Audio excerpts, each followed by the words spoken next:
Many people in the fitness industry know what a bird dog looks like. You're on your hands and knees, hands underneath the shoulders, knees underneath your hips. You reach out with one hand as you simultaneously extend the opposite leg. But then what is that all about? What are we looking at? I know I was never able to appreciate fully the bird dog because I didn't know what it was. I didn't know what it was supposed to do. I didn't know if it was a balance exercise. I mean, everybody talks about this core exercise that you're doing, but why is it core? People talking about obliques, but why is it obliques? Why?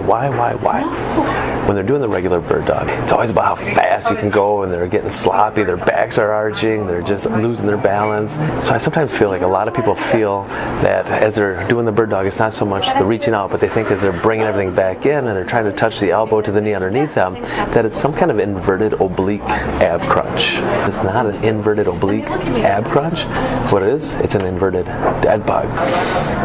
And it's funny because it's not so much the moving parts as it is the non-moving parts. It's about the stability that we create with the non-moving limbs. And it's funny to think because it seems like a pretty easy body weight exercise, so everybody can do it. But believe it or not, there are not a lot of people that are able to do a successful bird dog as we need it to be done. So how do we start this off? We just start hands and knees, right? Hands underneath the shoulders, knees underneath the hips. Let's be mindful about those points of contact. So when the hands are on the ground, spread those fingers wide, grab into the floor. So you create that nice suction cup almost, right? You got that grip on there. Feet, those toes are gripping hard in the ground. Now when you're ready to take it a little bit further, what can we do? Ultimate sandbag. And some people might be like, well, Corey, if you're saying that we're not good enough to do the bird dog body weight, why should we include weight? Well, here's what I'm going to say to you. 2 syllables, 1 word. Feedback. And we're not even going to move the ultimate sandbag yet. That's the beauty part about this. I'm going to place that ultimate sandbag underneath my body so it's more in line with my stomach rather than my chest.